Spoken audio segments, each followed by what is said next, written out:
जय हिंद। Welcome to S physics. आज के इस वीडियो में हम लोग इलेक्ट्रोमैग्नेटिक इंडक्शन के बारे में स्टडी करेंगे, जो एक चैप्टर है एनसीईआरटी का, that is for CBSE board, which is chapter number 6। तो स्टार्ट करते हैं विदाउट वेस्टिंग टाइम। सबसे पहले चैप्टर का नाम क्या है? Electromagnetic induction. ये जो वर्ड है इलेक्ट्रोमैग्नेटिक इंडक्शन, इलेक्ट्रोमैग्नेटिक क्यों वर्ड आया, या इलेक्ट्रोमैग्नेटिक जो वर्ड है उसका मीनिंग क्या है, सबसे पहले हम ये जानने की कोशिश करेंगे। तो ऑलरेडी हमें एक चीज पता है, इलेक्ट्रोमैग्नेटिक इंडक्शन। इलेक्ट्रो मतलब चार्जेस, चार्जेस या करंट की वजह से अगर मैग्नेटिक फील्ड डेवलप होता है तो उस फिनोमेना को हम लोग इलेक्ट्रोमैग्नेटिक इंडक्शन बोलेंगे। फिर से, अगर करंट की वजह से मैग्नेटिक फील्ड डेवलप होता है तो उस फिनोमेना को हम लोग इलेक्ट्रोमैग्नेटिक इंडक्शन बोलेंगे। ठीक है, that part is so clear. मैं सबसे पहले आपको एक एक्सपेरिमेंट के बारे में बता रहा हूं जो ऑलरेडी आपने पढ़ा है, फिर हम इस पार्ट पे चलेंगे। तो आपने ऑस्टेड्स एक्सपेरिमेंट के बारे में स्टडी किया है। ऑस्टेड्स एक्सपेरिमेंट, ऑस्टेड्स एक्सपेरिमेंट, ऑस्टेड्स एक्सपेरिमेंट में ऑलरेडी मैं प्रोबेबली पीछे के क्लास में पढ़ाया हूं इसको। ऑस्टेड एक साइंटिस्ट का नाम है। उन्होंने एक कार्डबोर्ड लिया और कार्डबोर्ड के ऊपर आयरन फाइलिंग्स डाले, लोहे के छोटे छोटे टुकड़े। एंड एज ही पासेस एक current carrying conductor through it. यहां सोर्स ऑफ करंट दे दिया, positive negative positive negative. And इसके ऊपर ये जो कार्डबोर्ड है, this is the cardboard. Cardboard को मैं दूसरे कलर से बना देता हूँ, दिस इज द कार्डबोर्ड। और ये कार्डबोर्ड के ऊपर उसने आयरन फाइलिंग्स रखे, राइट। और जैसे इसके अंदर करंट फ्लो होना स्टार्ट हुआ, current is flowing from positive to negative, ऐसे डायरेक्शन है। तो जैसे इसके अंदर करंट फ्लो होना स्टार्ट हुआ, ये जो आयरन फाइलिंग्स कार्डबोर्ड के ऊपर थे, they were arrange in the concentric circular rings, right. So what is the conclusion of this one?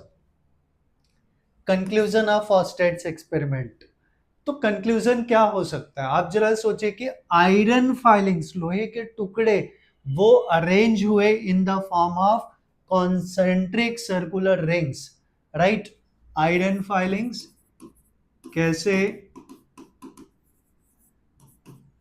Arrange हो गए? In the form of concentric concentric circular rings के फॉर्म में, right. Concentric circular rings. So कब? जब current flow हुआ इसके अंदर, right. इसका मतलब क्या? What conclusion we can make? हम एक कंक्लूजन ले सकते हैं कि due to current, due to current, current की वजह से, अच्छा, आयरन अट्रैक्ट हुआ या आयरन रीअरेंज हो गया इन the form of concentric circular rings. इसका मतलब क्या?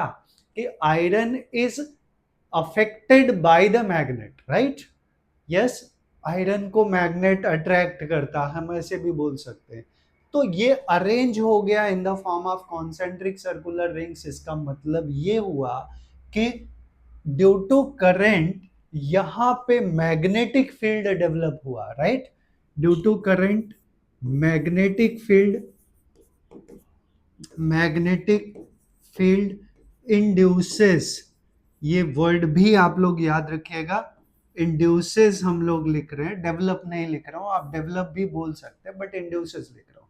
इंड्यूसेस का मतलब होता है सेल्फ डेवलपिंग, जो खुद आया हो। खुद आया मतलब करंट की वजह से यहां पे मैग्नेटिक फील्ड इंड्यूस हुआ, डेवलप हुआ। तो ये एक बेसिक कंसेप्ट था किसका? ऑस्टेड का। तो ऑस्टेड ने क्या बताया कि अगर किसी कंडक्टर में करंट फ्लो हो रहा है तो उसके अराउंड मैग्नेटिक फील्ड डेवलप होता है and it is given bye right hand thumb rule. Right hand thumb rule का स्टेटमेंट क्या है, एक बार मैं वो भी बता देता हूं आपको। If we hold a current carrying conductor in our right hand such that a stretched thumb indicates the direction of current, then curled finger around it, ये जो मुड़ी हुई उंगलियां हैं, curled finger around it indicates the direction of magnetic field। तो conclusion हमें इससे क्या लेना है कि करंट की वजह से, ड्यू टू करंट क्या हुआ, मैग्नेटिक फील्ड इंड्यूस हुआ। किसी कंडक्टर में अगर करंट फ्लो हो रहा है तो उसके अराउंड, स्ट्रेट अगर कंडक्टर है तो उसके around magnetic field will induce. तो करंट आई है, उसके वजह से B is the magnetic field जिसका नोटेशन B है। तो करंट की वजह से मैग्नेटिक फील्ड इंड्यूस हुआ। अब जो इलेक्ट्रोमैग्नेटिक इंडक्शन में हमें पढ़ना है, इसका बिल्कुल उल्टा पढ़ना है, बिल्कुल उल्टा। तो माइकल फैराडे सबसे पहले कंसेप्ट दिया था इलेक्ट्रोमैग्नेटिक इंडक्शन के बारे में। तो माइकल फैराडे ने क्या बोला, उसने बोला अगर, उसने ऑस्टेड्स के एक्सपेरिमेंट को ऑब्जर्व किया और बोला अगर ऐसे हो सकता है, ऐसे मतलब क्या, करंट की वजह से मैग्नेटिक फील्ड डेवलप हो सकता है, तो मैग्नेटिक फील्ड अगर हम कहीं चेंज करें तो क्या उसके वजह से करंट इंड्यूस हो सकता है, ईएमएफ इंड्यूस हो सकता है। तो सबसे पहले यही थॉट माइकल फैराडे के दिमाग में आया, राइट। अब माइकल फैराडे ने एक्सपेरिमेंट स्टार्ट किया। तो माइकल फैराडे ने जो एक्सपेरिमेंट स्टार्ट किया उसमें क्या किया कि उसने कॉइल लिया, ये कॉइल है, और यहां पे एक गैल्वेनोमीटर प्लेस कर दिया। आपको पता है गैल्वेनोमीटर क्या होता है? Galvanometer is a device which is used to detect the current, it doesn't measure करने वाला डिवाइस अमीटर है। वोल्टेज मेजर करने वाला डिवाइस या पोटेंशियल डिफरेंस मेजर करने वाला डिवाइस वोल्ट मीटर है। अमीटर करंट मेजर करता है, राइट। तो ये हो गया। अब उसने क्या किया, ये कॉपर का कॉइल ले लिया and he place a bar magnet inside it. He placed a bar magnet inside it. This is the north polarity and this is the south polarity. मैं बोल रहा हूं he placed the bar magnet inside it. तो उसको कोई observation, यहां पे galvanometer shows null deflection, right. And he was very keen about it कि ये नॉर्थ से मैग्नेटिक फील्ड हमें पता है नॉर्थ से निकलती है, ऐसे बाहर, ये ऐसे मैग्नेटिक फील्ड बाहर निकल रही है नॉर्थ से, ओके। तो यहां मैं फिर से बोल रहा हूं, ये बात मैं वापस से रिपीट कर रहा हूं कि he place the bar magnet inside the coil, move नहीं किया, दोनों में डिफरेंस है। उसने ले जाके इसको रख दिया यहां पे and he was seeing the galvanometer के, galvanometer must show the deflection, क्योंकि मैग्नेटिक फील्ड है यहाँ पे तो उसके वजह से करंट होना चाहिए, but galvanometer didn't show any deflection. तो उसने करीब 6 महीने यही काम करता रहा। जब भी जाता था अपने लैबोरेटरी में तो he placed the bar magnet inside the coil and he used to observe the galvanometer, whether there is the deflection in the galvanometer or not, but he didn't get any result. तो after 6 months he gets so frustrated। अपन भी अगर ऐसा कोई experiment करें तो अपने को गुस्सा आ जाएगा, अरे एक दिन नहीं आया रिजल्ट ना, तो हम फ्रस्ट्रेट हो जाएंगे। बट ही वाज वेरी कीन and they were having lot of patience. हमें भी पेशेंस रखना चाहिए। तो after 6 months he frustrated and he threw the bar magnet and accidentally that bar magnet passes through this coil। और वो ये जैसे coil से पास किया तो then he saw the deflection in the galvanometer। तो जब ये relative motion हुआ, bar magnet move with the velocity, right, inside the coil, then he saw the deflection in the galvanometer। galvanometer में deflection देखा तो उसके दिमाग में एक चीज आई कि बार मैग्नेट को अगर रेस्ट पे रखेंगे तो कोई ईएमएफ इंड्यूस नहीं होगा, कोई करंट फ्लो नहीं होगा, कोई करंट इंड्यूस नहीं होगा।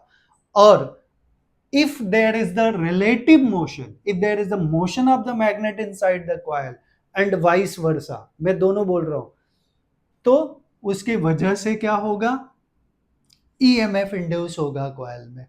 तो इन्होंने एक रिजल्ट दिया।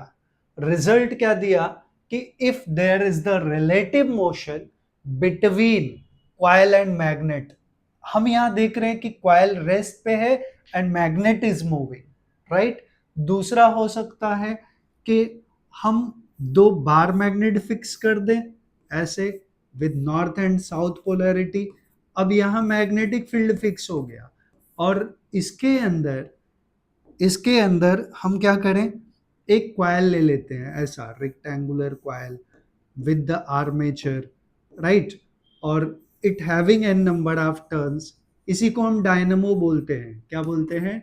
डायनमो। यही सिस्टम हमारा डायनमो है। आपने देखा होगा कि जो मोटर है, electric motor, it works on this principle. या फिर आपने देखा होगा जो रिमोट वाली कारें होती हैं उनमें बैटरी लगा होता है, तो they work on the same principle, right.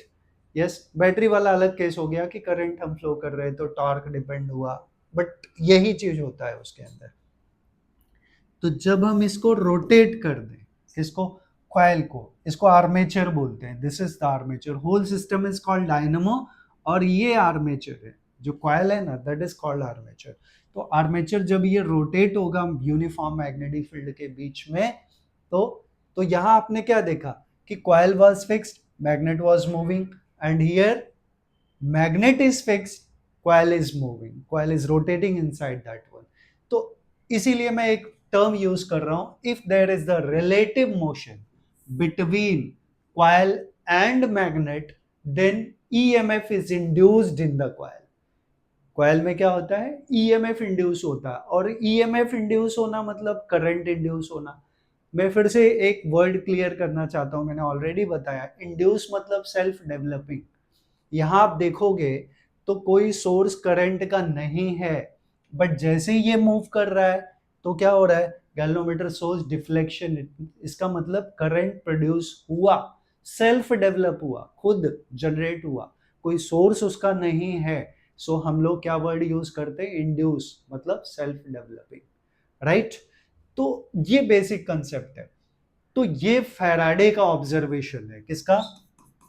Michael Faraday, Faraday's observation. ये फैराडे का ऑब्जर्वेशन है या एक्सपेरिमेंट है, I will say Faraday's experiment, right. ये फैराडे का एक्सपेरिमेंट है। यस, तो कंक्लूजन हमने क्या देखा?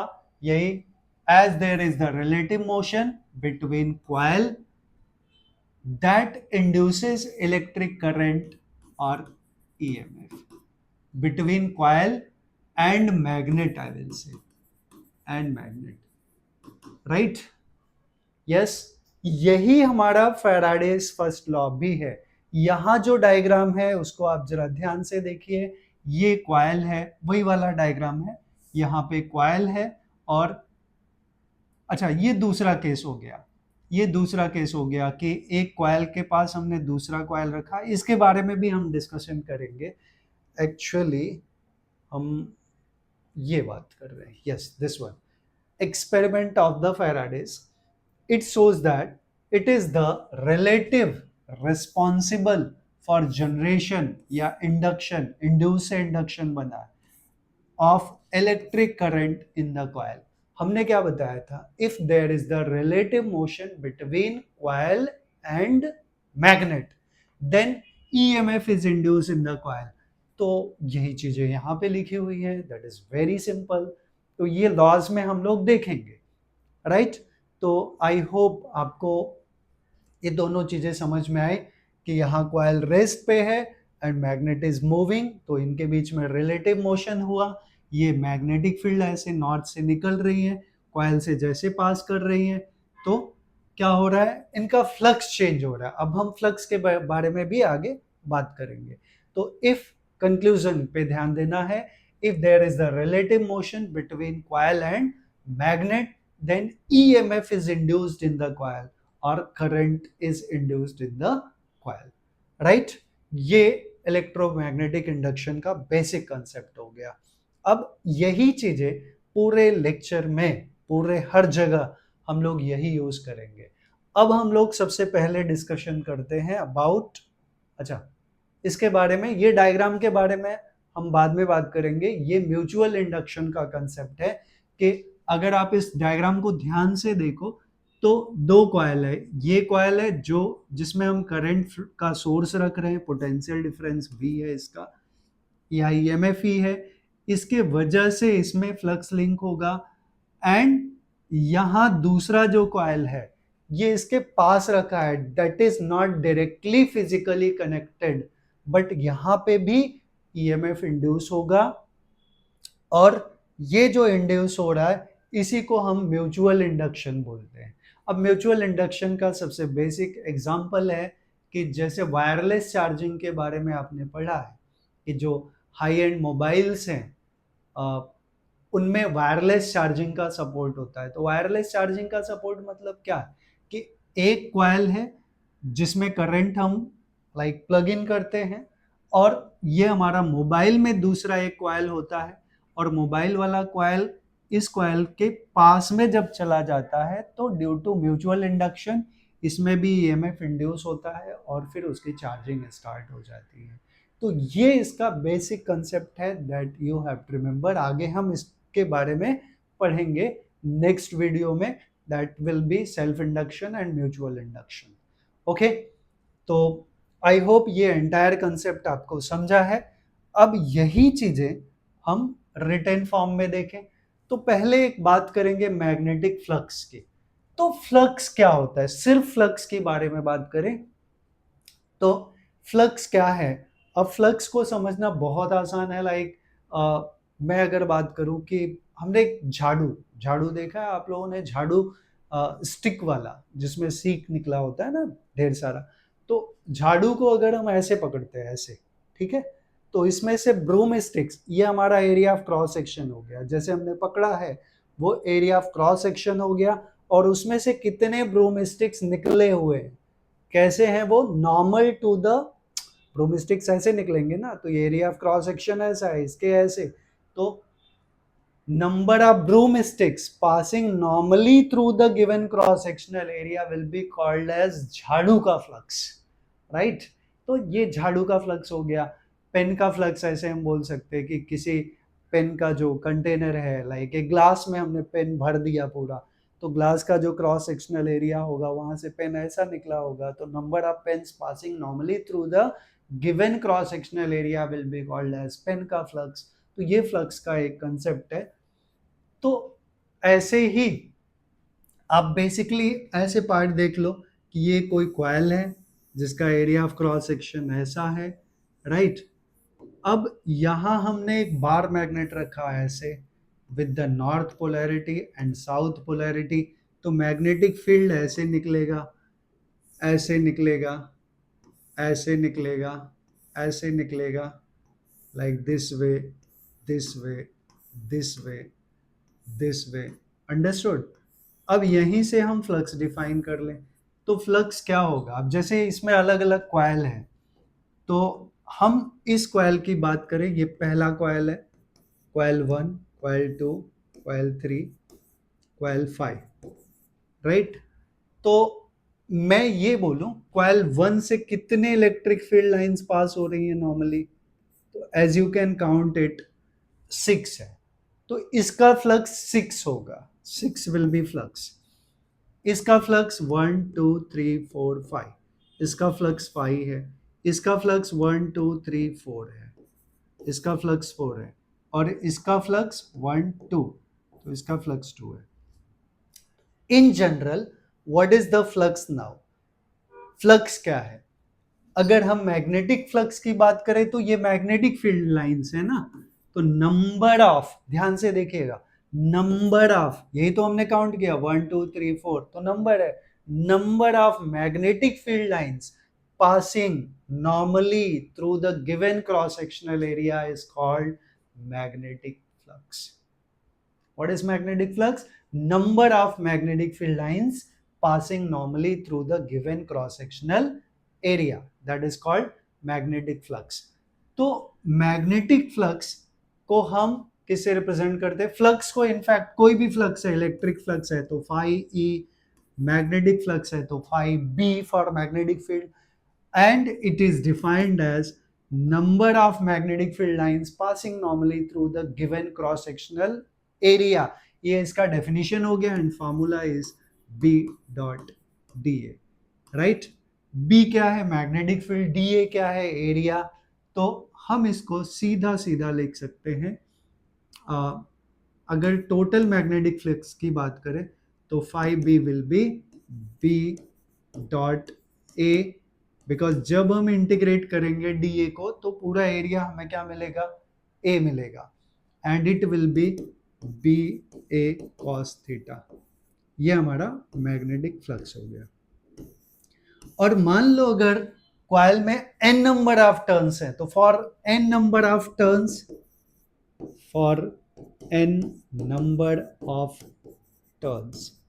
n नंबर ऑफ टर्न्स के लिए जो फ्लक्स होगा 5b, it will be NAB cos theta, which will be NAB cos omega t, because आपको पता है theta is omega T, right.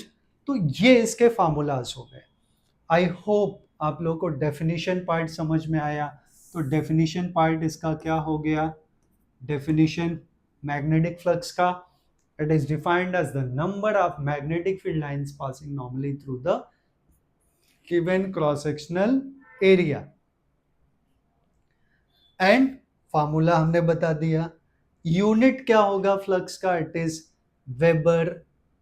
Unit of flux is weber, right. Weber. या flux का unit tesla metre square also we can write, because हमें पता है magnetic field का unit tesla है एंड एरिया का मीटर स्क्वायर. तो टेस्ला मीटर स्क्वायर या that is itself is called weber. तो आप इसको याद रखिएगा formula. Okay, so this is the concept regarding the magnetic flux.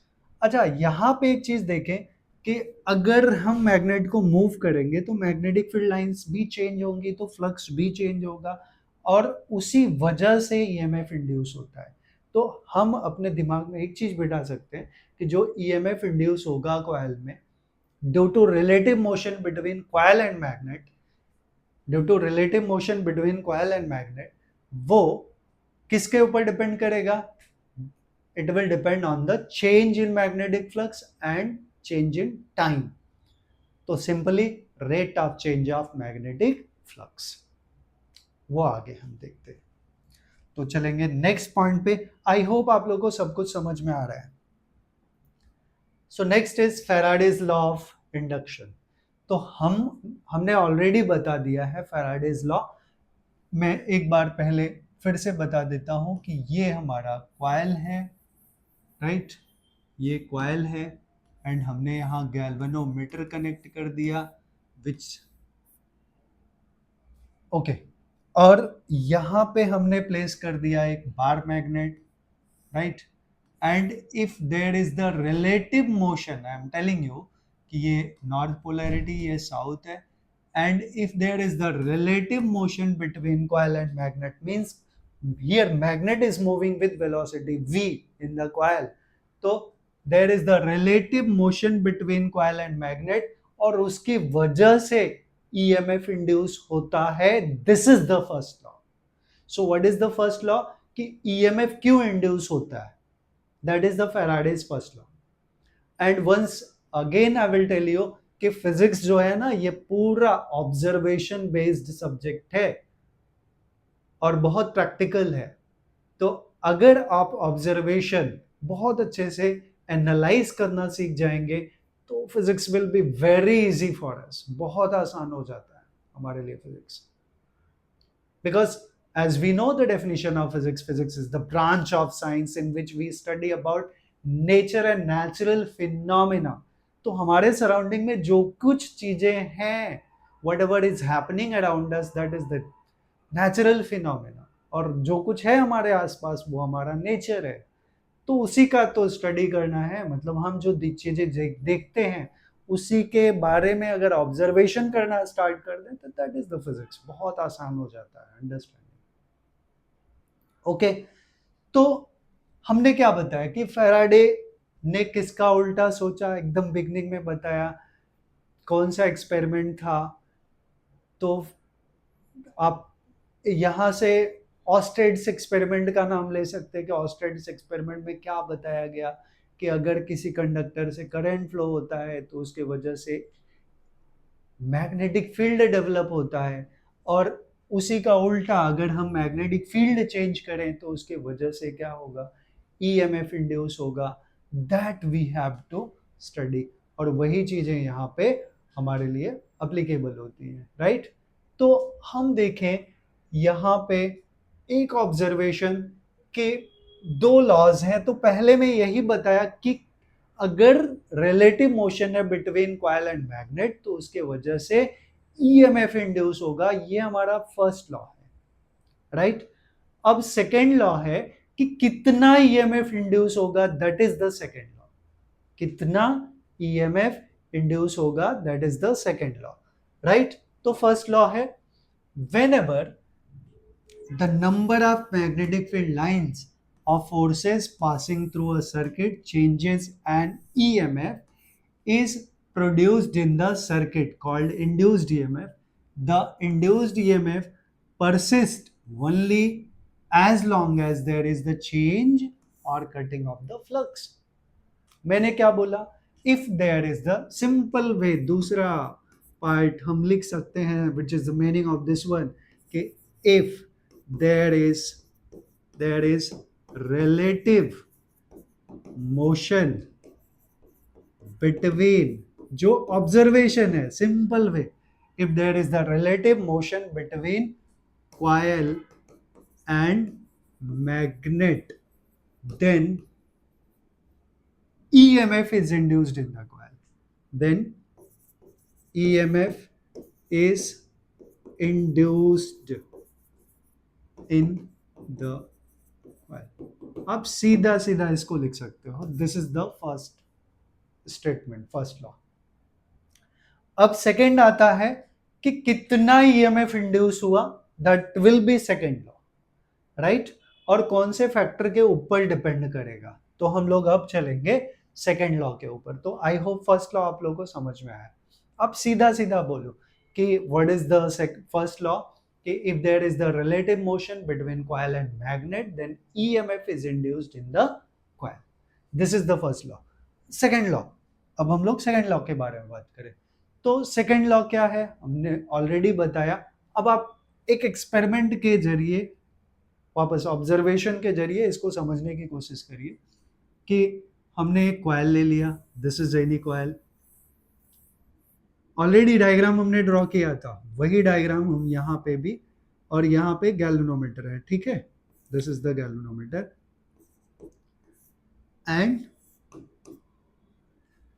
We are going to apply the magnetic field. यहाँ हमने एक बार मैग्नेट डाल दिया लाइक दिस वे, ये बार मैग्नेट है। तो बार मैग्नेट का रिलेटिव मोशन हो रहा है, ट्राई टू अंडरस्टूड। मैं थोड़ा पीछे ले लेता हूं इसको, ये बार मैग्नेट है and as it is moving. तो बार मैग्नेट से ये नॉर्थ पोलैरिटी, ये साउथ है। वापस से मैं सारे मैग्नेटिक फील्ड इसके थ्रू दिखा देता हूं वापस।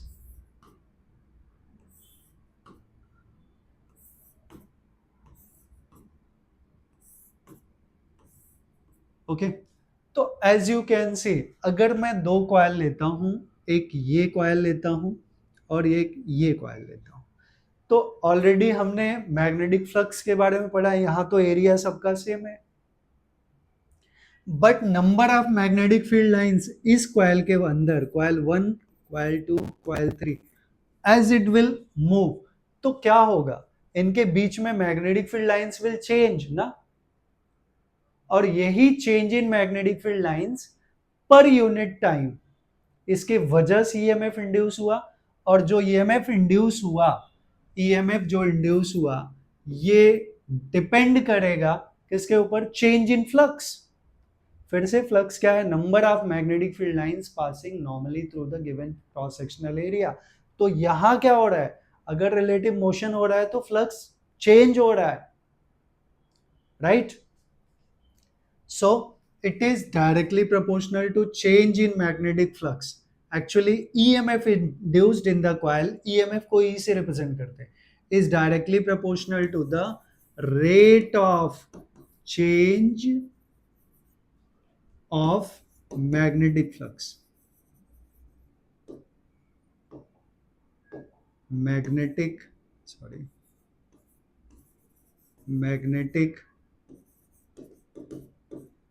flux, rate of change of magnetic flux.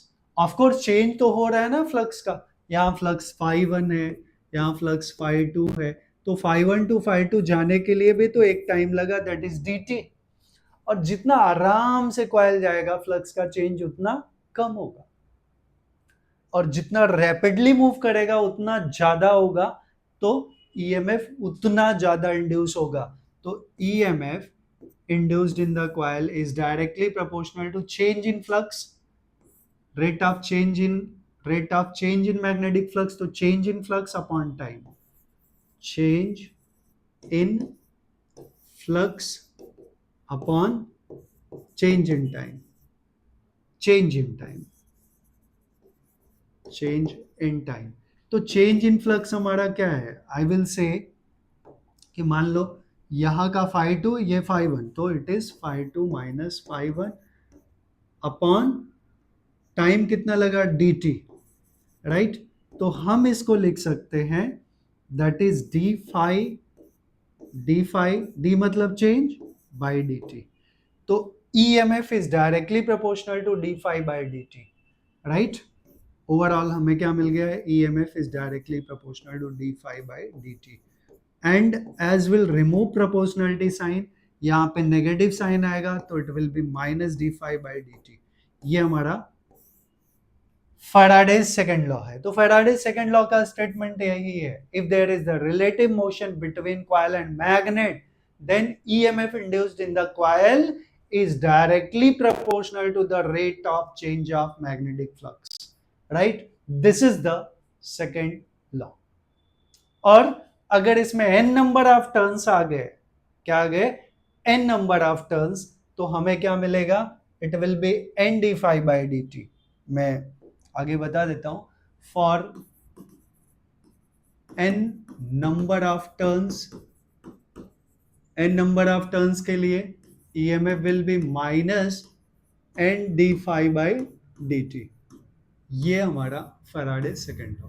अच्छा, माइनस साइन क्या है? Minus sign is given by Lenz law, और लेंज लॉ ऐसा है, लेंज लॉ स्टेट्स दैट कि जो ईएमएफ को इंड्यूस करता है उसी को ये अपोज करता है। लाइक सिंपल सा एग्जांपल है, अगर हमने एक ऐसा कॉइल ले लिया, राइट? ऐसा कोई कॉइल ले लिया, और इस कॉइल के थ्रू, ये कॉपर का कॉइल है, इसके थ्रू हम एक बार मैग्नेट पास कराएंगे with north and south polarity. तो ये जब नीचे आएगा ना, तो it will fall with very slow speed, बहुत स्लो स्पीड से आएगा। क्यों? क्योंकि जैसे ये पास करेगा कॉइल, यहाँ पे ईएमएफ इंड्यूस होगा, और वो ईएमएफ जो इंड्यूस हुआ वही ईएमएफ इस मैग्नेट के मोशन को अपोज करेगा। लाइक आई होप समझ में आया आप लोगों को। एक बार मैग्नेट है, उसको हम फ्रीली ऐसे होल्ड करें एंड छोड़ दें, तो एक्सेलरेशन ड्यू टू ग्रेविटी से नीचे जाएगा। बट अगर उसी मैग्नेट को हम इस कॉइल से पास कराएं, तो जैसे इस कॉइल से पास करेगा तो क्या होगा? यहाँ फ्लक्स चेंज हुआ, उसके वजह से ईएमएफ इंड्यूस हुआ, और ये ईएमएफ जो इंड्यूस हुआ वही इसके मोशन को अपोज करेगा। तो negative sign is for that one, and it was given by the Lenz. एक साइंटिस्ट का नाम है Lenz, so it is known as the Lenz's law.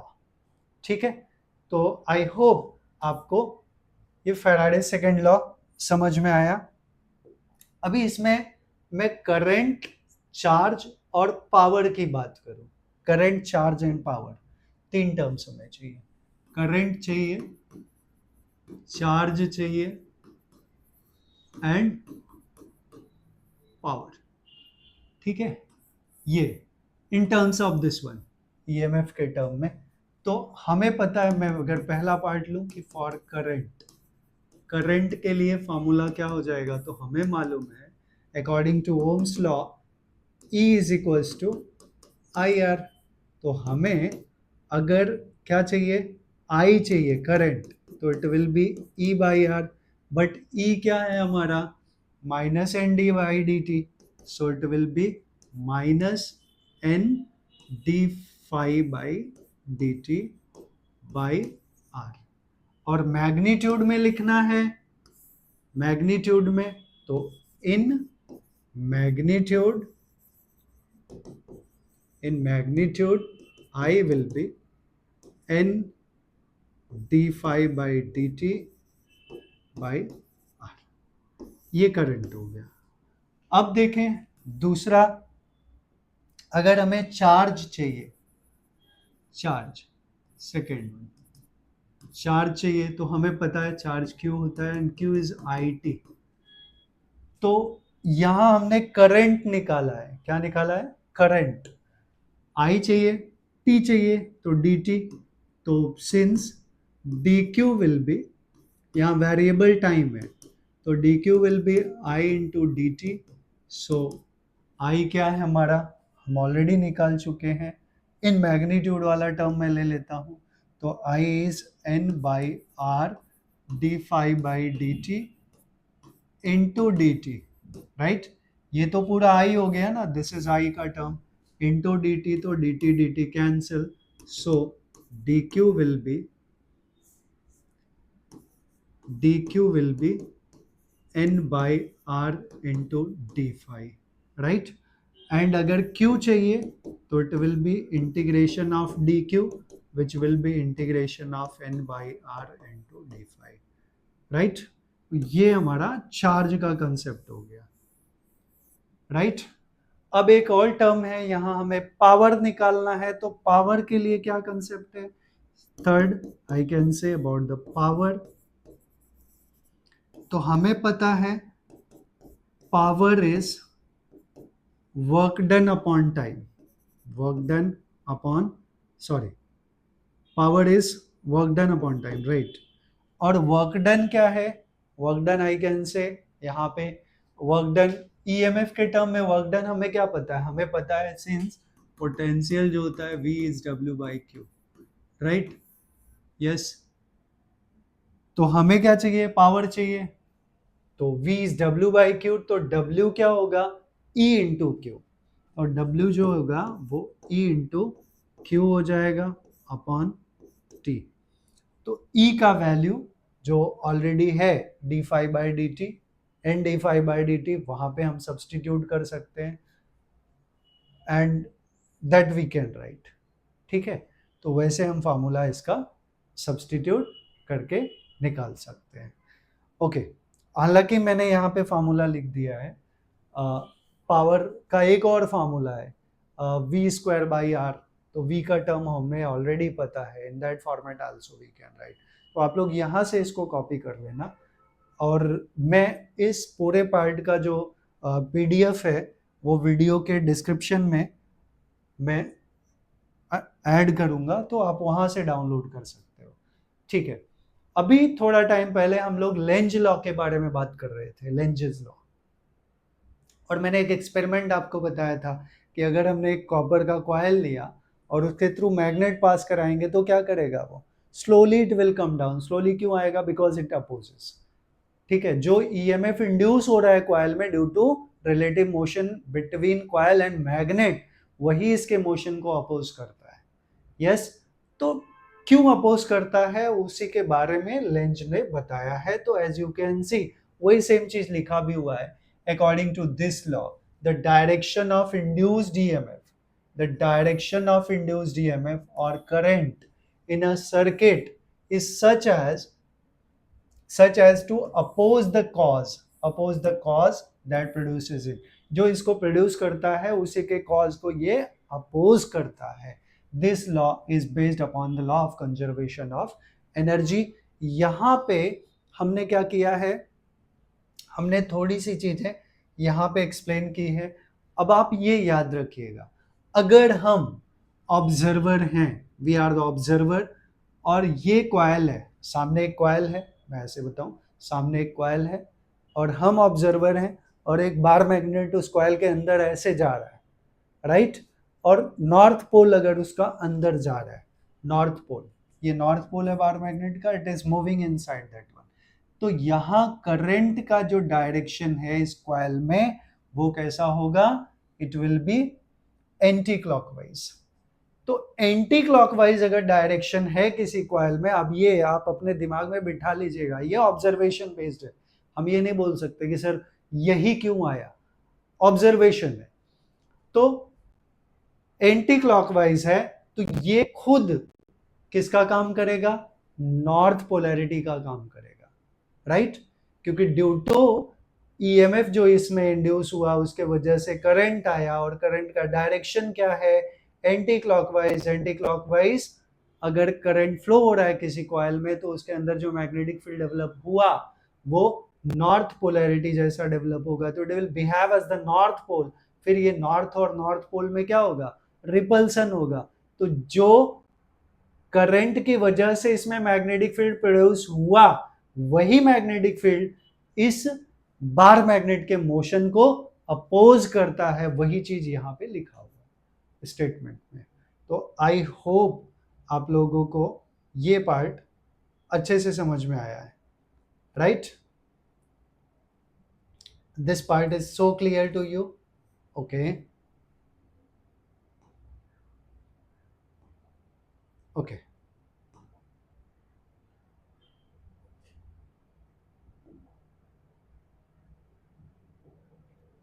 Fine, so this part is clear. तो I hope ये वाला part आप लोग को अच्छे से समझ में आ गया, इसमें कोई डाउट नहीं है, राइट? इसमें कोई डाउट नहीं है। ये पहला ऑब्जर्वेशन है। दूसरा, अगर ऑब्जर्वर यहां पे है और जो बार मैग्नेट है ये कॉइल से दूर जा रहा है, यहां कॉइल की तरफ जा रहा था फर्स्ट केस में, तो यहां पे नॉर्थ डेवलप हुआ, और यहां पे दूर जा रहा है तो उल्टा हो जाएगा डायरेक्शन ऑफ करंट, और उसकी वजह से यहां क्या होगा, साउथ पोल डेवलप होगा।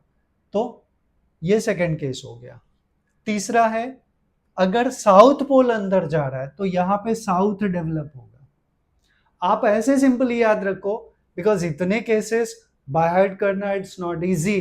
तो आप ऐसे समझ लो कि ये कोई कॉइल है, और इस कॉइल में जब बार मैग्नेट मूव कर रहा है तो हमने ऑलरेडी बता दिया है कि मान लो ये नॉर्थ है, ये साउथ है। जैसे ही ये कॉइल इसके अंदर जाएगा तो यहाँ जो ईएमएफ इंड्यूस हुआ, वो ईएमएफ इंड्यूस हुआ, करंट इंड्यूस हुआ, तो उसके वजह से जो मैग्नेटिक फील्ड डेवलप हुआ उसको अपोज करने वाला है। तो अपोज कब होगा, जब रिपल्सिव फोर्स होगा। रिपल्सिव फोर्स कब होगा, जब सेम पोलैरिटी होगी।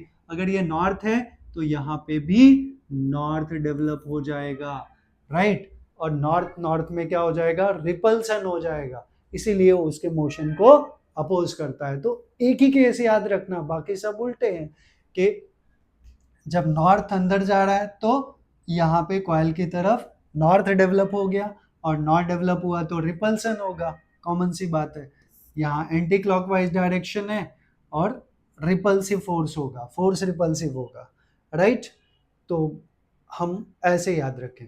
और जब ये दूर जाएगा तो यहाँ साउथ डेवलप हो जाएगा, और फिर अगर साउथ जा रहा है तो वापस से साउथ जा रहा है तो रिपल्सन होना है, राइट? तो यहाँ पे क्या डेवलप हो जाएगा, साउथ हो जाएगा, और यहाँ उल्टा जा रहा है तो नॉर्थ डेवलप हो जाएगा।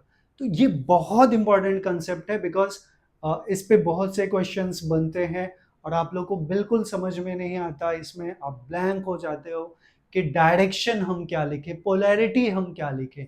तो आप ये दो एग्जाम्पल याद रखना, और इसके रेफरेंस के लिए ये वाला जो एग्जांपल हमने बताया कि कंडक्टर के थ्रू अगर आप मैग्नेट छोड़ोगे तो एक्सेलरेशन ड्यू टू ग्रेविटी से फॉल नहीं होगा, बिकॉज अपोजिंग फोर्स लगता है, राइट। तो अपोजिंग फोर्स कहाँ से आता है, बिकॉज अगर नॉर्थ गया तो नॉर्थ पोलैरिटी डेवलप हो गया, राइट। तो रिपल्सन उसकी वजह से होता है। I hope this concept is very well way, it is clear. तो अब हम लोग चलेंगे नेक्स्ट पार्ट पे। तो ये सब आप लोग याद रखिएगा, बहुत इंपॉर्टेंट है। Next part we have motional electromotive force. Motional, अब हम यहां उल्टा केस ले रहे हैं कि यूनिफॉर्म, ये जो क्रॉस क्रॉस लिखा है ना, वो यूनिफॉर्म मैग्नेटिक फील्ड है। इसे uniform magnetic field B, I will say ऐसे ऐसे है, लाइक दिस। मैं बाद में इसको रब कर दूंगा। और इसमें हमने एक फ्रेम रखा है, ये कोई फ्रेम है, ट्राई टू अंडरस्टूड, ये फ्रेम है, राइट। और इस फ्रेम में एक पार्ट है जो मूवेबल है, पी क्यू, ये पी क्यू है, पी क्यू, ये मूवेबल है, राइट, ये मूवेबल है। और ये फ्रेम है, एम एस आर एन पूरा फ्रेम है।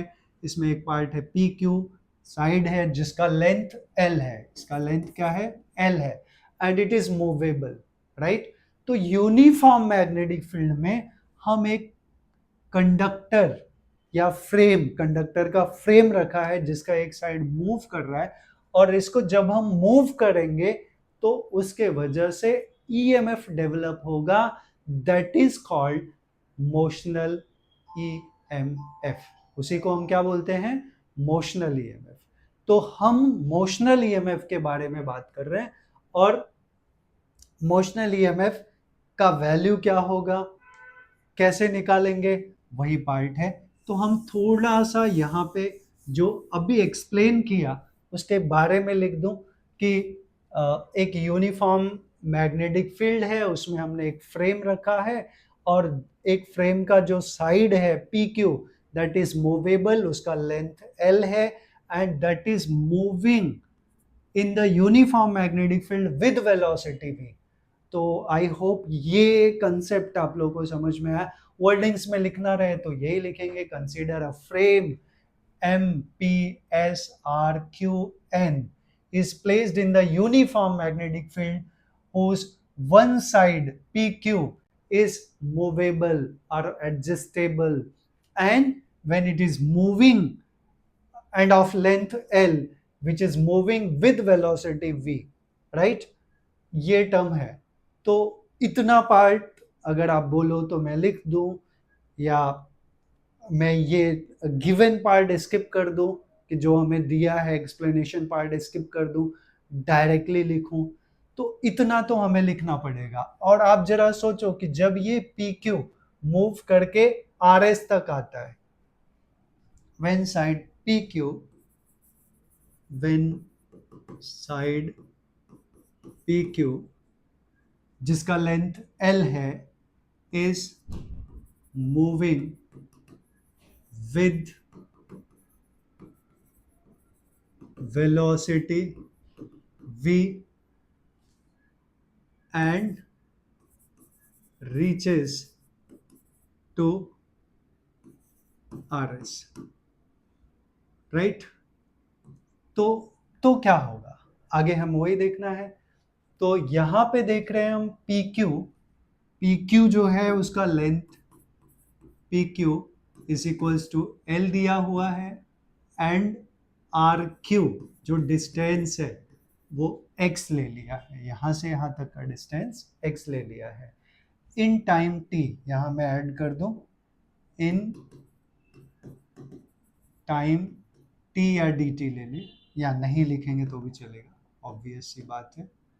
ओके, ठीक, यहां तक कोई प्रॉब्लम है। तो हमें क्या चाहिए, मोशनल ईएमएफ। अब बेसिक कंसेप्ट अपने दिमाग में आप बिठा लीजिए कि ईएमएफ क्या होता है। It is rate of change of magnetic flux D phi by D T, yes, according to second law. यही हमें निकालना है। तो सबसे पहले हमें क्या चाहिए, फ्लक्स चाहिए। तो इसमें फ्लक्स कितना लिंक होगा, अच्छा फ्लक्स क्यों लिंक होगा, अभी वही बात है कि कोई बार मैग्नेट अगर मूव कर रहा है किसी कॉइल के अंदर, तो ये आप फ्रेम को कॉइल समझिए, अब ये कॉइल मूव कर रहा है, कॉइल का एक साइड मूव कर रहा है कहाँ, यूनिफॉर्म मैग्नेटिक फील्ड बी में, राइट। तो ऑफ कोर्स फ्लक्स लिंक होगा और ईएमएफ इंड्यूस होगा। तो हम सबसे पहले बात करते हैं फ्लक्स के बारे में। तो flux link with the coil, ये क्या होगा, फ्लक्स जो है वो क्या होगा, so flux link with, flux link with frame, ये क्या होगा, फ्लक्स क्या है, since flux is phi B dot A, या बी ए हमने पढ़ा है, राइट। और यहाँ डायरेक्शन सेम है तो थीटा जीरो होगा, जो मैग्नेटिक फील्ड का डायरेक्शन है वेलोसिटी का भी same direction. But area, area of this part क्या हो गया, area is length into breadth, तो एल इंटू एक्स हो जाएगा, तो it will be B into L into X. यहाँ आप डाल सकते हो since area is length into breadth, L into X, right. तो यहां से हमें फ्लक्स मिल गया।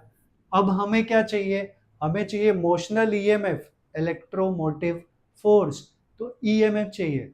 और ईएमएफ के लिए हमें फैराडे सेकंड लॉ पता है, E is d phi by dt, तो we can write since A is minus d phi by dt, which will be minus d by dt of phi, but phi का term क्या है, phi का term हम already निकाल चुके हैं, so minus D by D T of phi क्या है, बी एल एक्स, राइट। तो B और L कांस्टेंट है, देखिए लेंथ इसका कांस्टेंट है और B जो यूनिफॉर्म मैग्नेटिक फील्ड है वो कांस्टेंट है। तो B और L को अगर मैं बाहर ले लूं तो B और L बाहर हो गया, माइनस भी है, तो into D x by D T, D x इसका डिस्प्लेसमेंट हो गया और डी टी टाइम है, तो rate of change of displacement क्या होता है, वेलोसिटी होता है, सो EMF will be minus BLV, right. ये हमें मोशनल EMF मिल गया। यहाँ मैं लिख सकता हूँ since V is equals to dx by dt या dx by dt is equals to velocity, right? So this part we get. तो हमने क्या ऑब्जर्व किया, since E is minus BLV, but in magnitude in magnitude E will be BLV, right? आप ये formula बहुत अच्छे से याद रखिएगा कि ईएमएफ जो इंड्यूस होगा इस मूविंग साइड पे, फ्रेम के मूविंग साइड पे, वो कौन कौन से फैक्टर के ऊपर डिपेंड करेगा, magnetic field, length and velocity with which it is moving, right? So this is the concept regarding the motional EMF. इसको in short हम बोलते हैं motional EMF, right? Motional EMF. EMF stands for electromotive force, right? तो ये EMF generate होता है। आई hope ये derivation आप लोगों ने बहुत अच्छे से समझा है। अब मैं इसके आगे वाले पार्ट में चलूंगा। अच्छा, नेक्स्ट पार्ट बताने से पहले मैं आप लोगों से एक रिक्वेस्ट करूंगा कि बहुत मेहनत लगती है एक वीडियो बनाने के लिए, तो आप लोग वीडियो सिर्फ देखते हैं और सब्सक्राइब नहीं करते चैनल को और वीडियो को शेयर नहीं करते, तो प्लीज़ आप लोग से रिक्वेस्ट है कि आप लोग चैनल को सब्सक्राइब करिए और वीडियो को जितना ज़्यादा से ज़्यादा हो सकता है अपने फ्रेंड्स में, अपने फ्रेंड सर्कल में आप वहाँ पे वीडियो को शेयर करिए। देखिए, ये मेरा जो चैनल है ये सिर्फ फिजिक्स का चैनल है, तो यहाँ जितने भी कंटेंट हैं मैं कभी ऐसा नहीं करने वाला हूँ इन फ्यूचर आल्सो कि मैं वीडियो को पेड करूँ या कुछ ऐसा करूँ। ये आप लोगों के लिए ही है, तो आप लोग इस बात को थोड़ा ऐसे लीजिएगा कि इसके थ्रू अगर 2 पैसे मुझे भी इन फ्यूचर मिलते हैं तो it will be good for me also. And ये मुझे कहीं ना कहीं इससे एक अप्रिसिएशन मिलेगा कि हाँ, मेरे सब्सक्राइबर बढ़ रहे हैं और मुझे और मेहनत से और अच्छा काम करना चाहिए। और मेरे वीडियोस लॉन्ग फॉर्मेट के होते हैं, बहुत डिटेल्ड होते हैं, तो अ, उससे आप स्किप मत करिएगा, बिकॉज मेरी कोशिश ये होती है कि फिजिक्स में ना जो कंसेप्ट्स हैं वो सबसे इम्पॉर्टेंट होते हैं, एंड कंसेप्ट को ऑब्जर्वेशन के थ्रू समझा जा सकता है। मैं ऐसा कभी नहीं कर सकता कि जो डेफिनेशन लिखा है उसको सिर्फ एक्सप्लेन कर दूं कि ये डेफिनेशन है, नहीं, वो आया कहाँ से, उसका ओरिजिन क्या है। आप इस वीडियो को देखने के बाद खुद ये ऑब्जर्व करोगे कि कहीं ना कहीं सर ने जो स्टार्टिंग में हमें कंसेप्ट बताया है, वही कंसेप्ट अगर क्लियर हो गया हमारा, तो पूरे चैप्टर में क्या चल रहा है वो हमें सब कुछ समझ में आएगा और हम चीज़ों को कोरिलेट कर सकते हैं बहुत आसानी से। So there is the humble request to all of you, please subscribe the channel and share the video as much as possible. तो अब हम चलेंगे, अच्छा, मोशनल ईएमएफ का ही हमने एक अल्टरनेट मेथड निकाला है कि अल्टरनेट मेथड क्या है। अब कंडीशन क्या था वो याद रखिए कि कंडीशन था कि यूनिफॉर्म मैग्नेटिक फील्ड है, बी ऐसे क्रॉस क्रॉस था ना, तो यूनिफॉर्म मैग्नेटिक फील्ड है और इसमें हम क्या कर रहे हैं, एक फ्रेम है, ये फ्रेम था और इसका एक साइड ये है पी क्यू, पी क्यू एक साइड था जिसका लेंथ एल है, right, and it is moving towards this one with velocity v, और ये जो टोटल डिस्टेंस था वो x था। तो हमने ये कंसेप्ट निकाला था। अभी यहाँ पे एक चीज हमें पता है कि अगर मैग्नेटिक फील्ड है यहाँ पे और मैग्नेटिक फील्ड में कोई कंडक्टर मूव करता है, तो कंडक्टर मूव करता है तो उसमें चार्ज होगा, और चार्ज होगा, पहली चीज तो यही है कि मैं गलत तो नहीं बोल रहा हूं, आप जरा खुद सोचो। ऑस्टेट एक्सपेरिमेंट में हमने क्या देखा था कि अगर किसी कंडक्टर के अंदर करंट फ्लो हो रहा है तो उसके अंदर मैग्नेटिक फील्ड प्रोड्यूस होगा, एंड करंट है तो चार्ज है ना, राइट, चार्ज का flow he rate of flow of charge is called current. तो आप यहां सोचिए कि यूनिफॉर्म मैग्नेटिक फील्ड में अगर कोई कंडक्टर मूव करता है तो कंडक्टर के अंदर करंट इंड्यूस होगा, करंट इंड्यूस होगा तो चार्ज होगा, एंड आई विल से कि charge is moving inside this uniform magnetic field, right. तो that will experience a force and that was given by the Lorentz.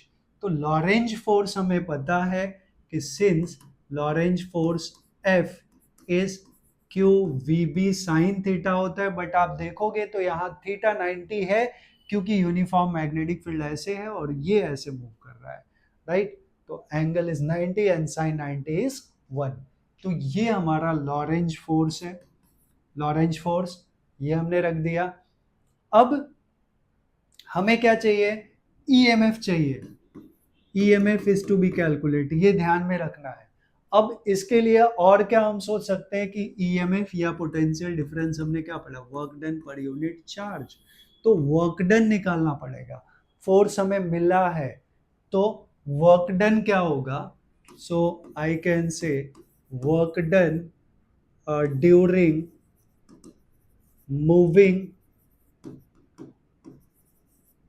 what, moving conductor of length L through for displacement x। तो work done हमारा क्या होगा, force into displacement होता है, तो यहाँ displacement x है और फोर्स ऑलरेडी हम निकाल चुके हैं Q V B into X हो गया, ये हमारा वर्क डन हो गया, राइट। और अब हमें चाहिए पोटेंशियल, राइट, क्या चाहिए, पोटेंशियल चाहिए। यहाँ डिस्प्लेसमेंट उसका लेंथ ही है ना, overall length it is moving this, तो डिस्प्लेसमेंट मैं यहाँ एल ले लेता हूँ, एक्स लिया तो भी वही आएगा। तो चूंकि हम पहले वो पार्ट कर चुके हैं तो लेंथ को ही डिस्प्लेसमेंट ले लेंगे, मतलब displacement will be represented by L. मैं एफ इंटू एल ले लेता हूँ, that will be easy for us. नहीं तो एक्स और डी एक्स लेके फिर हमें कॉम्प्लिकेट करना पड़ेगा, राइट। तो ये वर्क डन मिल गया।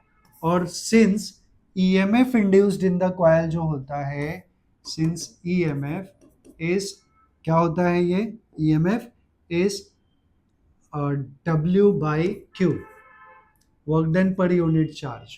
यही पढ़ा है ना हमने। Potential is defined as amount of work done per unit charge। तो work done per unit charge है, तो ईएमएफ जो इंड्यूस हुआ वो डब्ल्यू क्या हमारा, Q V L, Q V B, Q V B L upon Q. तो ये टर्म कैंसल, तो हमें मिल गया बी एल वी। ये अल्टरनेट फॉर्म हो गया इसका, याद रखिएगा आप लोग। हालांकि पहला मेथड इज टेक्स्ट बुक का method and that is much better. ये अल्टरनेट मेथड मैंने ऐसे लिख दिया था। तो अब हम लोग चलेंगे नेक्स्ट पार्ट पे। और नेक्स्ट पार्ट क्या है हमारा, सॉरी, नेक्स्ट पार्ट, ये ब्लैंक रह गया, एनीवे।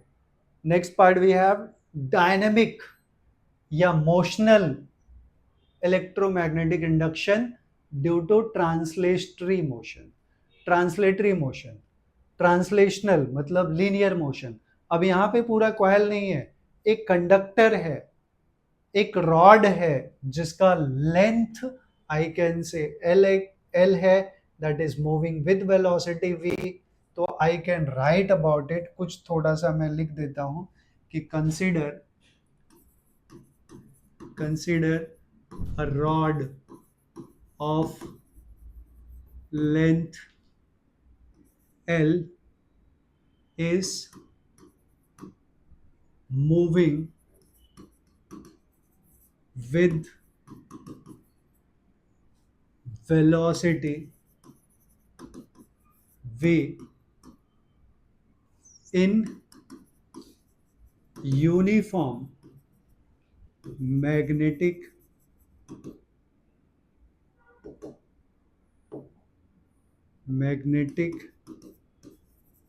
field B। सो हमें क्या निकालना है, डायनेमिक मतलब motional EMF due to translatory motion. Translatory मतलब लीनियर मोशन, ये लीनियरली ऐसे मूव कर रहा है विद वेलोसिटी v, राइट। तो आप देखिए, और ये चार्ज कंडक्टर है, कंसीडर अ चार्ज रॉड जिसपे चार्ज ऑलरेडी क्यू है। तो हमने एक चीज पढ़ा है कि अगर कोई चार्ज किसी यूनिफॉर्म मैग्नेटिक फील्ड के अंदर मूव कर रहा है विद कांस्टेंट स्पीड या लिनियरली, तो जो मैग्नेटिक फोर्स होगा that will be equals to electrostatic force, right. Charge की वजह से इसके ऊपर कौन सा फोर्स लग रहा है, इलेक्ट्रिक फोर्स या electrostatic force.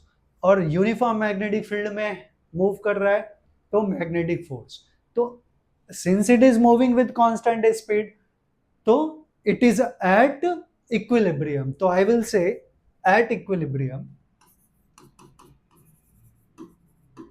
At equilibrium, equilibrium पे हमें क्या मिलेगा, इलेक्ट्रिक फोर्स या electrostatic force must be equals to magnetic force,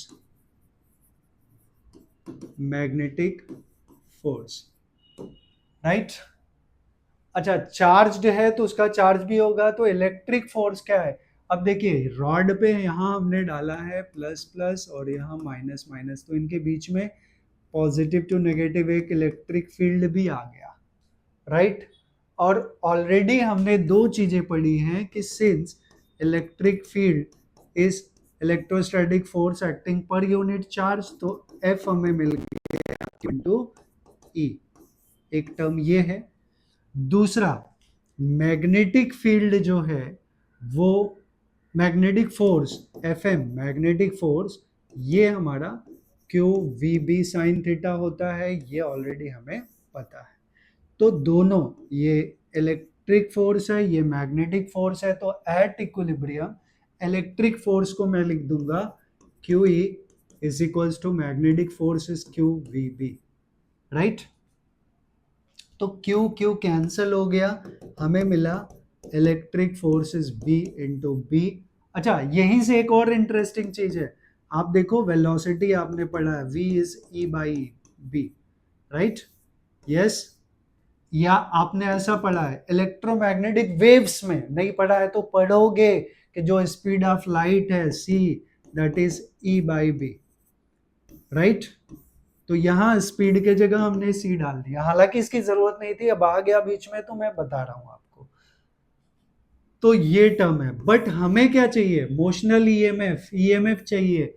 अब ईएमएफ और इसके बीच में क्या रिलेशन है, इलेक्ट्रिक फील्ड और पोटेंशियल, पोटेंशियल मतलब ईएमएफ।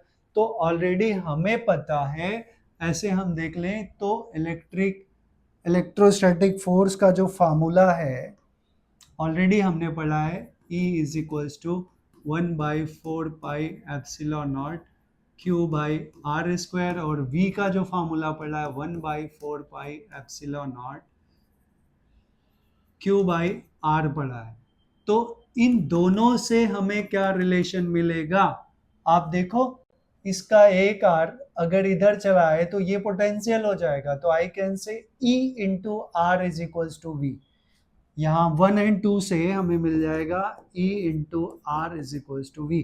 तो R यहाँ पे डिस्टेंस है, लेकिन यहाँ पे जो डिस्टेंस हम ले रहे हैं वो ले क्या रहे हैं, दैट इज L, राइट। तो आई कैन राइट इस इक्वेशन से, और ये कहां से आया, इन दोनों से आया, दोनों को कंपेयर करके। तो E into L is equals to V, I can say since E into L, distance के जगह हमने क्या लिख दिया है, इसका होल लेंथ L, तो E into L is equals to L is equals to VB, right.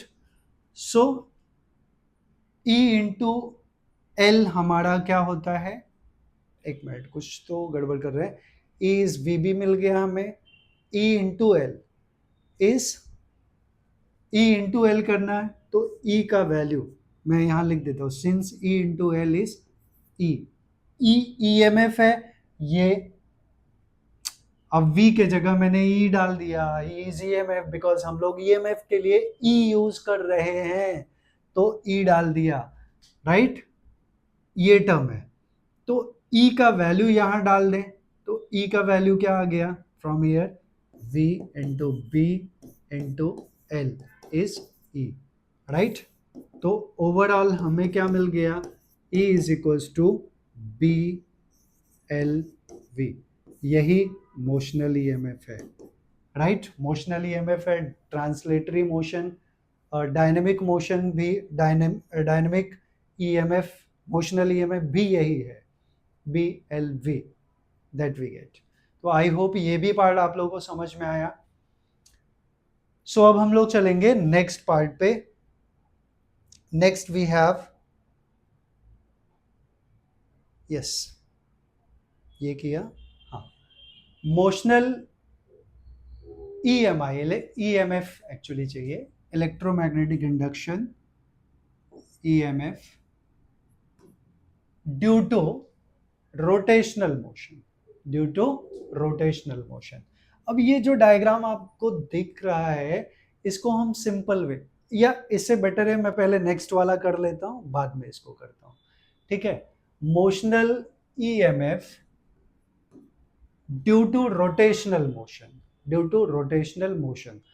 अब हमने यहाँ एक कंडक्टिंग रॉड लिया है, ट्राई टू अंडरस्टूड, डायग्राम पे मत जाओ, मैं पहले बता रहा हूँ कि कहीं यूनिफॉर्म मैग्नेटिक फील्ड है, और इसके अंदर हमने क्या किया, एक रॉड लिया है, एक रॉड लिया है, ये रॉड है, ठीक है। इस रॉड का लेंथ जो है L है, L है, और मैं इसको घुमा रहा हूं, कहाँ पे, यूनिफॉर्म मैग्नेटिक फील्ड B में, ऐसे ऐसे घुमा रहा हूं। तो जब मैं इसको घुमाऊंगा तो एक ईएमएफ डेवलप होगा ड्यू टू रोटेशन।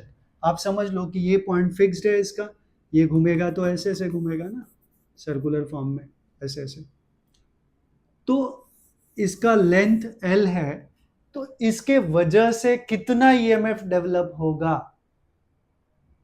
वो हमें कैसे मिलेगा? तो that we have to do, right? वही हमें निकालना है। वेरी इजी कंसेप्ट, समझा? कोई रॉड है, इसको यूनिफॉर्म मैग्नेटिक फील्ड में रखा है और इसको हम रोटेट कर रहे हैं। तो यही चीज हमने यहाँ पे दिखा है कि हम यहाँ रोटेट कर रहे हैं by making an angle theta, right? और इसका लेंथ एल है, हमने यहाँ पे छोटा सा लेंथ डी एल कंसिडर कर लिया क्योंकि लेंथ एल लिया है। And this rod is placed in the uniform magnetic field B. Fine, तो बस इतनी चीजें हैं, यहीं से हम स्टार्ट कर दें तो स्टार्ट कर लेते हैं। Just I will right about the diagram. I hope diagram तो समझ गए आप लोग, तो डायग्राम के बारे में बहुत ज़्यादा बात नहीं करूंगा। जस्ट आई विल राइट कि consider, sorry,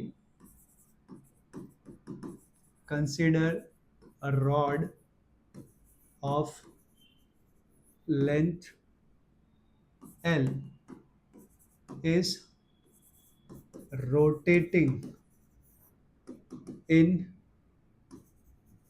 uniform magnetic field B, right? तो हमें क्या निकालना है, इसका ईएमएफ क्या होगा। यहाँ पे भी देखिए, ईएमएफ के लिए हमें क्या निकालना पड़ेगा। ईएमएफ का अभी हमने एक फॉर्मूला निकाला है, EMF is B L V, right? EMF क्या है, बी एल वी है। तो EMF induced in the rod. अच्छा, अब ये हम क्या करें, ईएमएफ का फॉर्मूला बी एल वी है, याद रखिए, इसी का यूज हम लोग यहाँ पे करेंगे। तो आई विल राइट कि पूरे रॉड पे ईएमएफ कितना होगा वो अल्टीमेटली हमें फाइंड आउट करना, बट सबसे पहले हम ये छोटा सा लेंथ पे कितना ईएमएफ डेवलप होगा वो निकाल लें। तो सिंस या let D E be the EMF induced at a small length dl due to rotation of rod. So therefore DE हमें क्या मिलेगा, it will be BV into DL। BLV किया ना, तो लेंथ यहां हमने क्या ले लिया, DL ले लिया, तो BV इंटू लेंथ के जगह DL आ गया, बाकी कुछ नहीं किया। तो ये DE हो गया, राइट? यस।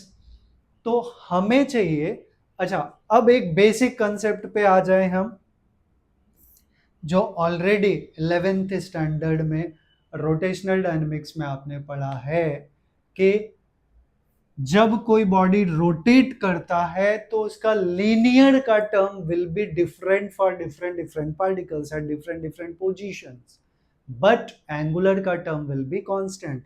तो यहां पे हमें पता है v is equals to R into omega, ये टर्म हमने पढ़ा है। तो यहां v is equals to L into omega हो जाएगा। r के जगह क्या आ गया, रेडियस के जगह इसका पूरा एंटायर लेंथ है ना, दैट वी कैन राइट। तो इंस्टेड ऑफ v हम यहां क्या लिखेंगे, ओमेगा इंटू डीएल। v के जगह क्या लिख देंगे, ओमेगा इंटू डीएल। तो v omega into DL, omega into L, R होता है ना रेडियस, ओके। v के जगह omega into L into DL. यहाँ since v is equals to R into omega है तो r के जगह क्या आ गया l, राइट। तो v is omega into L. ये डी ई मिल गया हमें, क्या मिल गया D E. But total EMF क्या मिलेगा जब हम इसको इंटीग्रेट कर लेंगे। So E will be integration of D E, it will be integration of B omega L into D L, right. अब इसमें बी ओमेगा कांस्टेंट है, बी इंटू ओमेगा कांस्टेंट है, integration of L into D L, और कहां से कहां तक, zero to L. Limit कहां से कहां डाल रहे हैं हम, जीरो टू एल, क्योंकि पूरा लेंथ इसका एल है तो we have to take the limit from zero to L.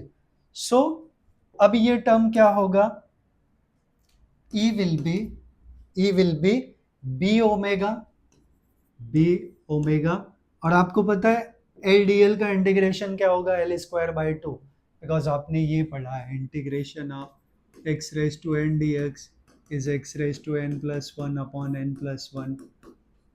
So integration of L D L, ये क्या होगा, इसका पावर वन है तो it will be L raise to one plus one upon one plus one, that will be L square by two. तो यही term अब हम integration of L D L को क्या लिख सकते हैं, L square by two, and limit is from zero to L. So B omega, और ये पूरा का पूरा क्या आ गया, L square by two upper limit minus zero square by two lower limit, upper limit minus lower limit करते हैं ना, लिमिट सब्सटीट्यूशन है। तो ई क्या मिल गया, half B omega L square, ये हमारा ईएमएफ हो गया। तो आप देखिए ऐसे क्वेश्चन पूछे जाएंगे, और कि अगर कोई रॉड है उसको यूनिफॉर्म मैग्नेटिक फील्ड में रखा है and that is rotating with velocity v या एंगुलर वेलोसिटी ओमेगा, तो उसका ईएमएफ क्या होगा, उस पर जो ईएमएफ इंड्यूस होगा वो क्या होगा, तो it will be half B omega L square. तो आई होप ये भी पार्ट आप लोगों को बहुत अच्छे से समझ में आया है। तो हम इसके जस्ट पहले वाले पार्ट पे चलेंगे अभी। अगर आप इसका स्क्रीनशॉट लेना चाहते तो ले सकते हैं, आई होप कंसेप्ट समझा है। सो इसके पहले वाले पार्ट में अब वही चीजें हैं, motional EMF due to rotational motion. Due to rotational motion में अब यहाँ देख रहे हैं हम लोग, यहाँ मैंने क्या किया, अब ये आर ले लिया है, ठीक है, सर्कुलर मोशन, रोटेशनल मोशन है, कोई बॉडी रोटेट कर रहा है, तो यहाँ रॉड हमने लेंथ एल का ले लिया था, अभी रेडियस आर का ले लिया, और ये जो डिस्टेंस डी एल लिया था वो डी आर ले लिया। तो ईएमएफ जो इंड्यूस होगा हमें पता है, since EMF is B V L, अब मैं ज़्यादा कुछ नहीं लिख रहा हूँ, तो here EMF D E will be, ये क्या होगा, for this length, for length D R, तो डी आर के लिए क्या हो जाएगा, B V into D R for length D R. अब ये दोबारा हो जाएगा, आपको ज़्यादा अच्छे से समझ में आएगा, दैट्स ऑल। नहीं तो वहाँ सिर्फ अब ये टर्म्स चेंज हो रहे हैं, बाकी कुछ चेंज नहीं हो रहा है।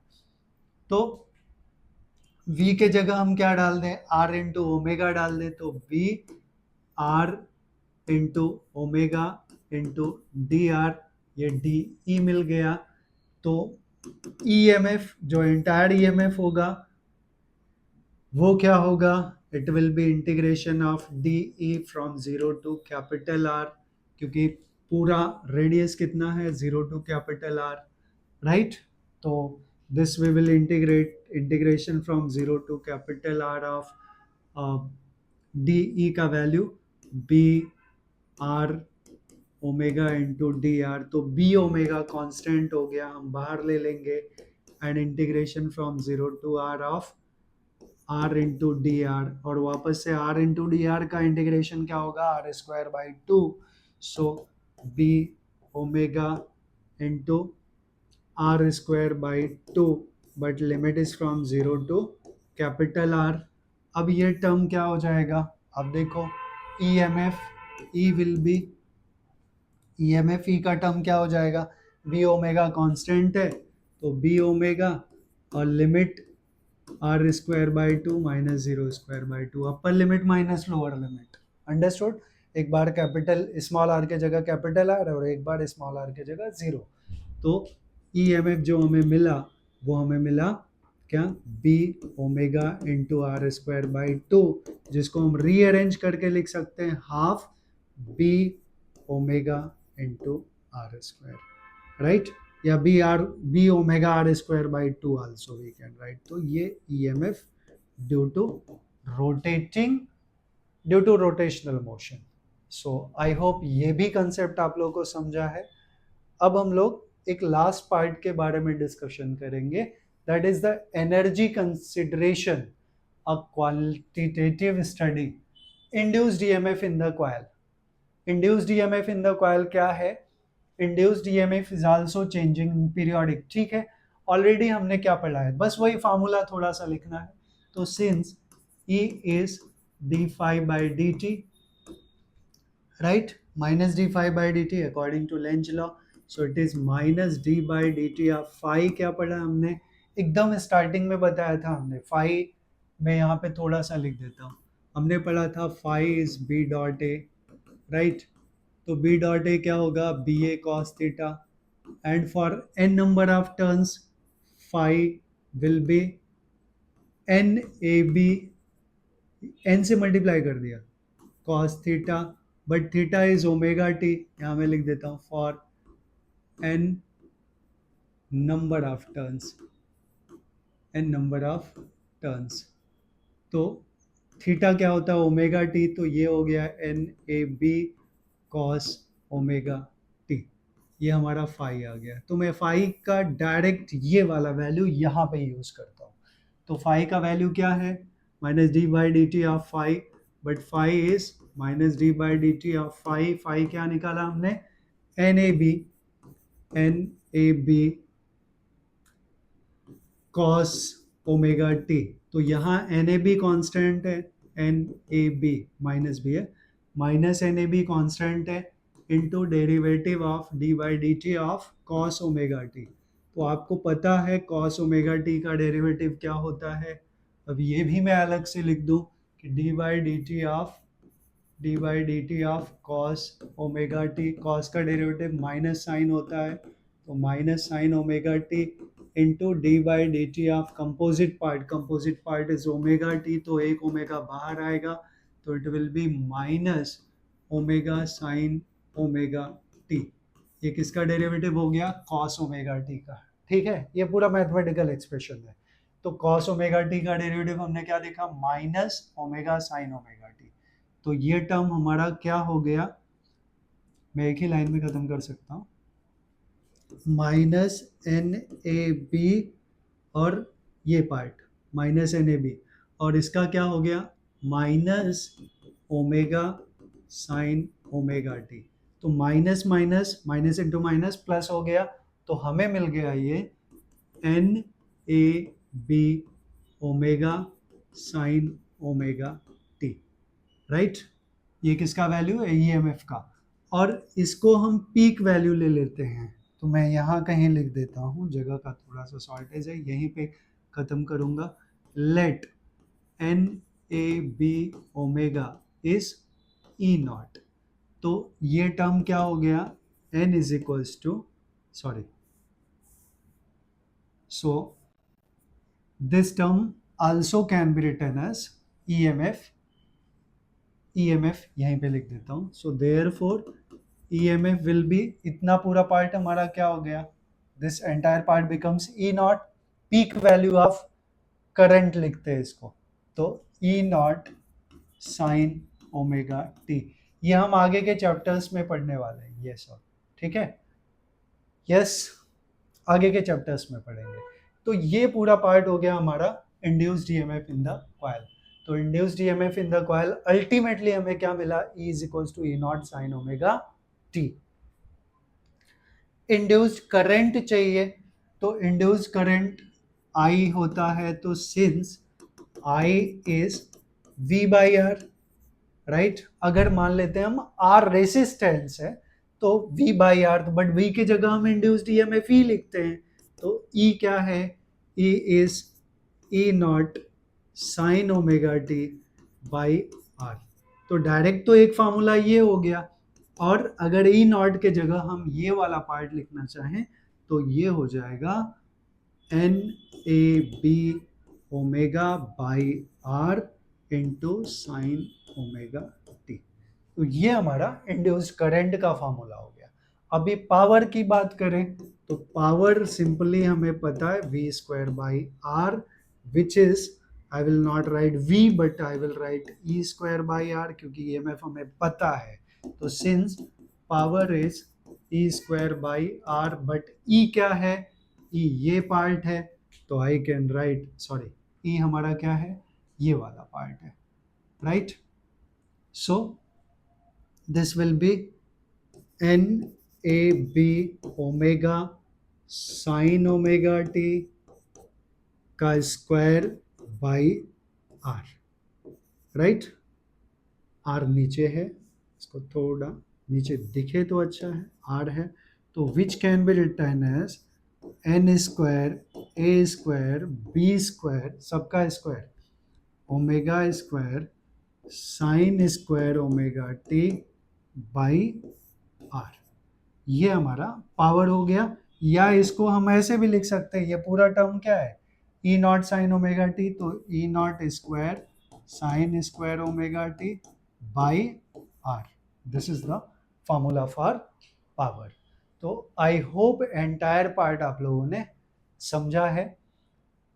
सो इस वीडियो में इतना ही, और अगले वीडियो में हम लोग इसके आगे का पार्ट जो सेल्फ इंडक्शन है, म्यूचुअल इंडक्शन है, और आगे के पार्ट हम डिस्कस करेंगे। तो आई होप आप लोगों को ये वीडियो पसंद आया। तो अगर आप लोगों को वीडियो अच्छा लगा तो प्लीज़ आप चैनल को सब्सक्राइब करिए, वीडियो को जितना से ज़्यादा हो सकता है उतना शेयर करिए, वीडियो को लाइक करिए। Thanks for watching this video, thank you very much. अगले वीडियो में हम फिर मिलेंगे।